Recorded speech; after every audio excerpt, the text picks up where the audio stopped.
Hi friends, మొత్తానికి అయితే మన బండి అయితే నిమ్మకాయ అయితే లోడ్ అయింది. మనకైతే లోడింగ్ అయితే సరిగ్గా వేయలేదు. చూడు ఎట్లా వాళ్ళకి ఆల్రెడీ 2 బెల్ట్లు వేస్తున్నాం. మళ్ళీ ఇంకో బెల్ట్ వేసి మొత్తం 3 బెల్ట్లు అయితే వేస్తున్నాం.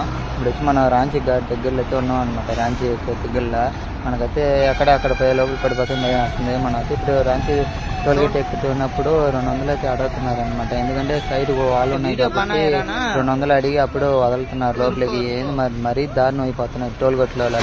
ఏ తమిళనాడు బండ్లు మరిపించినారో లేదా మన ఆంధ్ర బండ్లు మరిపించినారో తెలియదు. కొంచెం లైట్గా రూల్స్ ప్రకారం అసలు వెయ్యి డబ్బులు ఇలాంటి డబ్బులు ఇస్తేనే వదులుతాను. ఆయన గుమ్మిస్తా, మళ్ళీ ఇంకొక ఆయన అక్కడ వెళ్ళి ఆయన చేస్తే ఆయన కూడా గుమ్మిస్తాను అనమాట. ఆయన కూడా ఏందో అయితే గమ్యం పాయింట్కి అయితే చేరుతున్నాం అనమాట. నిమిషాలు కాకున్నాకి ఆల్రెడీ మన ముందు ఒక బండి అయితే దింపుతున్నారు. మన బండి అయితే సైడ్ పెట్టున్నాం. ఇంకా బండి అయిపోయినా మన బండి దింపుతారు. మనం ప్రస్తుతానికి పట్టిస్తే నిమ్మకాయలు అన్నీ పడిపోతాయి బస్తాలో. ఎంతవరకు పట్టిస్తే చూద్దాం.